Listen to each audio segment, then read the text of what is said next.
Okay, Yeah, great. my aunt actually made these earrings for me. That's something I should put in. That's a good sound bite for the interview. That's really Ooh. nice. Wait, let me see them up even closer. Your aunt Okay. knows how to make earrings like that? Wait, Uh-huh. but they're like a double earring. They've got like a top part and then the hangy part. Yeah. So it Cute. works with every outfit I own. Adorable. They look kind of vintage, kind of sort of exotic, kind of Yeah. new. That's a good mix. How are Thank you you. doing, Annika? Yeah. Good. Hi. Hi. Thanks for coming today to Inside Chat. And Thank you. the reason we're here together, you and me, is because we both like to play the violin. Yes, we do. Yes, we do.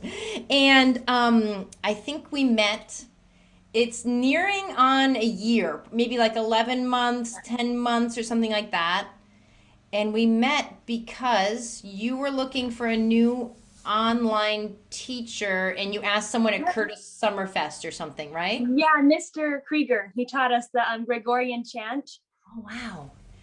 And so you had been how many? So you went one summer to the Curtis Summerfest, which is their like training program, their summer training program, and and we've been having online lessons for like almost a year, which is really fun. And what, Annika, what do you love about violin? Why do you like playing violin? I think it's a beautiful instrument, both visually and in sound. And I like how close it sounds to the human voice. So it feels like I'm speaking through it. Yes, it does. It does when you play. And you know what's fascinating is I am fascinated that you are so like self-motivated. Like not a lot of my students will want to play Paganini Caprices or will like opt for the Carl Flesch scale book as opposed to like the Barbara Barber. But you're like, oh, this is what I want to do today, and I want to do our Safchek scales. And so, how do you stay motivated during a pandemic? Right. With Well, one of my secrets is that I'm just a huge nerd who actually likes scales. So I think they're really fun because that's when I get to slow down, not worry about the even the sound of the music, but just my bow hand, my technique, and get everything in order. So when I go on to play the actual song, um, I don't have to worry about everything at once. So I yeah, think it's actually a lot easier, and that's my motivation to play scales is it's to make things easier on myself. And I actually hold myself accountable with my siblings because we all play violin. I have two younger siblings, Bronte and Tarkin, which you, of course, know because you teach them. And Tarkin will actually come over and scold me if I haven't played my violin that day. And no one wants to be scolded by their younger brother. It's a no, terrible feeling. especially not Tarkin because Yes. he's kind of a twerp. Yeah, he's totally at work. So it is very motivating, and I do the same for him and Bronte. And so now there's a very another there are so many interesting things about you. One is that can you tell us where you live, where you're from? Yes. So I live in Sydney, Montana, which is a town with 6,000 people in kind of the middle of nowhere, but it's very beautiful. Um, and very nice in a pandemic, actually. There is not a huge risk of transmission when the cow to human ratio in your state is like 2.4 cows to one human. That's really funny.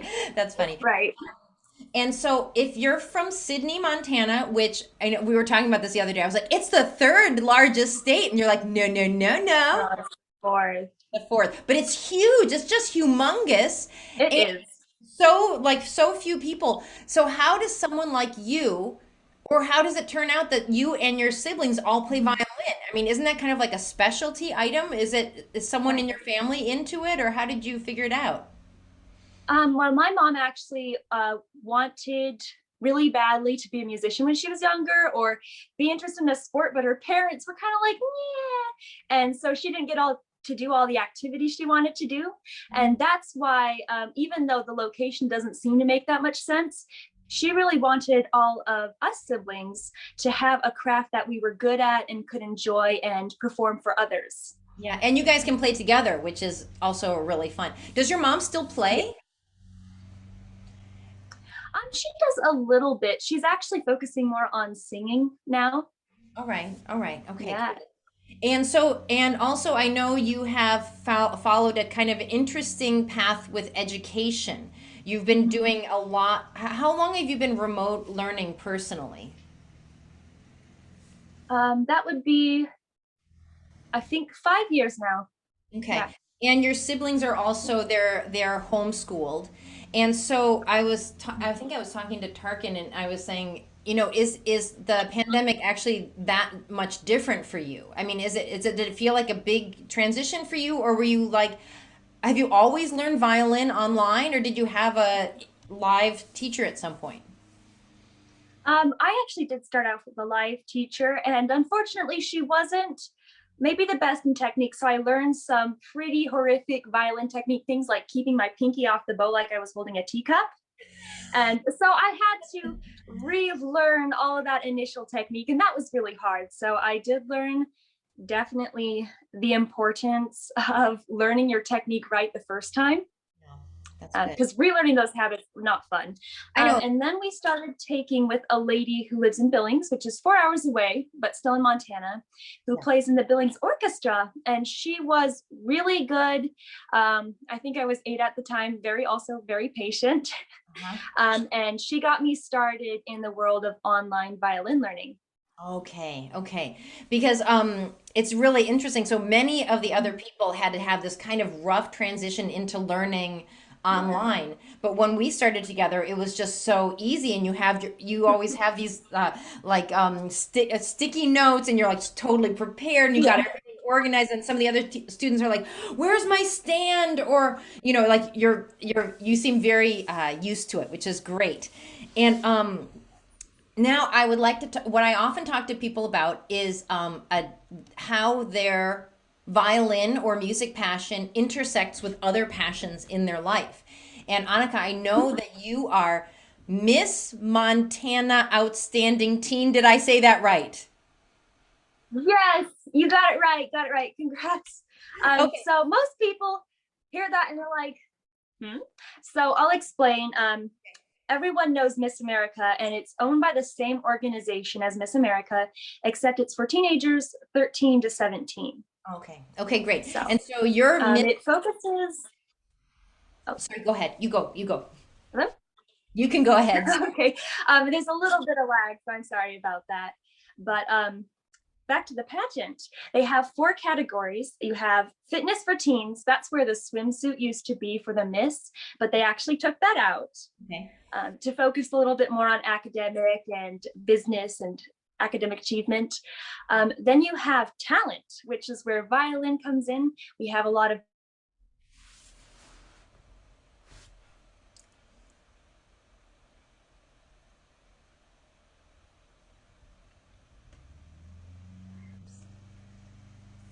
I, Can you hear me? yeah, I can. We're back. Yeah, you were Okay. just talking about violin. Yes. Okay. About talent, right? Mhm. Okay. Yeah. So, and last year, the winner of Miss America actually did a science experiment as her talent. And she put things in beakers and had them explode and explain the scientific process behind it. So that was really cool. And you get a mix of arts and now science. Mhm. Then you have interview. Okay. You talk about yourself and explain why you want to be Miss America or Miss America's Outstanding Teen, Mhm. because it is a job. You actually go around and you do community events. You sometimes play for certain events like the Arts in the Park or festivals. Mhm. And you also need to spread your platform, which for me is No Nicotine America, teen vaping prevention. Great. Well, that's fantastic. And I also know you've been playing your selection for me because you're about to go Mhm. to nationals pretty soon, right? Yeah. July or something? In July 25th, yes. Okay. Are we going to be able to watch that live? Can we watch I that? think so. Yeah, I don't know the exact site they'll be streaming it on, Mhm. but I have heard that that's likely to be streamed. Okay, great. And also, you've been playing Vietnam, which is like a really huge, big piece. And I know last time we saw each other, I was like, "Oh, are you sure you don't want to, you could do something a little easier, a little lighter." And I was YouTubing and trying to figure out if there were Miss Americas who had played violin. And I Yes. noticed a lot of them were like going for something lighter. But I love how you're like, "No, I want to go for the core repertoire." And you're like really like Right. hustling through it, and you just sound effervescent and wonderful. How did you choose your repertoire, or like how do you try to think? How do you meld classical music and pageants? How do you find the right mix for your repertoire, or how you want to present yourself for like a kind of a non-classical audience? Yes. Well, I think a lot of people actually find that freeing in the sense that most typical audiences won't even notice or care if you miss a note, as long as you give them a good show. So they, not to say that in classical music, you don't want to give like a really fun, engaging performance. But the focus just shifts a little bit less on technique and more to engage in the audience, giving them a smile in this case, because I actually had to practice softening my face because I had that, like, you grit your jaw when you're Yeah. playing the violin, which I softened Mhm. for the typical audience. So I look a little more friendly and approachable while playing. Wow, that's fascinating. So you don't have the growly violin. That's Yeah, you are not supposed to look like too angry while you're doing your talent. That's funny. And so, okay, wait, my other question is, so it's very interesting. You've taken the Vietong, it's the Yankee Doodle Dandy variations, which Yes. are totally hard, and I've never even played them in public. So when you came to me with that, I was like, wow, wow, wow, this is serious stuff. And you've kind of shortened it. You've done your own shortening of it to work with the competition format. And so what are you gonna do? You have to wear something like crazy when you play that? Like do you have to wear a fancy dress or high heels or something? Well, you don't have to wear something crazy, but I personally think you get bonus points if you do. So Yeah. I'm working on my talent dress. It's a sort of like a ball gown with some extra embellishments with stars and red, blue, and white on it. Great So I'm idea. trying not to be too tacky or Mhm. like over patriotic, but still patriotic and beautiful while I play this piece. Okay, so it's red, white, and blue. Mhm. And what is the neckline like? Do you have spaghetti straps or do you have, tell me more about the dress. I want to know more about the dress.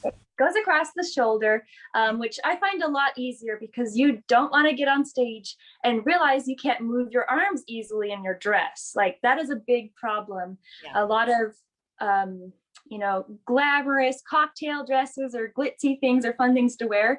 You go, oh, that is so pretty. Put it on, and you can't even play the violin in it, which totally defeats the point. Yes, yes. I remember in my earlier days when I actually used to put on lipstick to play concerts, and I used to be very thin, and I had like a closet filled with like just gorgeous dresses, and sometimes like with a little spaghetti strap, and I would be playing, and I played something really intense, like a Tchaikovsky trio, and the right hand side spaghetti strap would go down, and I'd be Oh playing no. and you can't you don't, there's no time. And so I used to do this thing if I was wearing spaghetti straps that I would take dental floss and I'd Oh tie my my God. spaghetti straps together in the back so they wouldn't fall down, which was not very glamorous, but it's about as glamorous as I could get. And wait, Annika, are you going to wear high heels to play violin?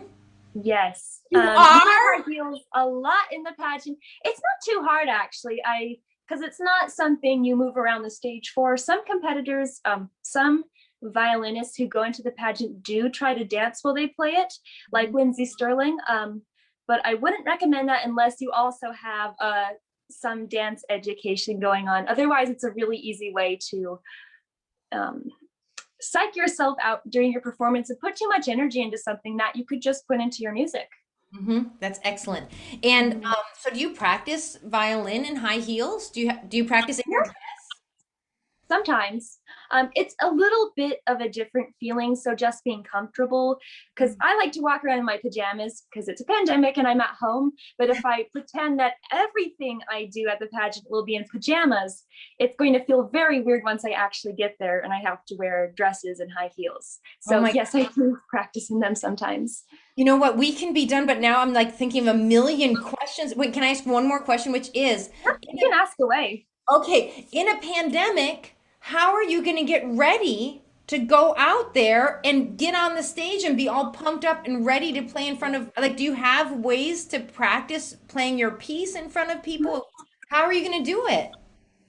I practice in front of my family, which I know is a pretty small audience, but they're also all trained musicians. So that it gives its own experience. And now that Montana has opened up a little bit, so we have Arts in the Park going on in next month, I think. And people might wear masks, but it's generally open, so we're having more events. And I'm scheduled to play there, and I'm also scheduled to play at the North Dakota pageant that's coming up, and the South Dakota one. So I do get that in before I go to nationals. Okay, that's good. Well, Annika, we are so excited. We're going to watch the nationals and go violin, go classical music. That's going to be great. Right? Yeah, so exciting. And I will see you very soon. But thanks for spending some of your Saturday with us. It's great to talk to you. Of course. Thank you for Okay. inviting me. This is really fun. Oh, it's really fun. Okay, Bye. I'll see you really soon. Okay, Yes. bye.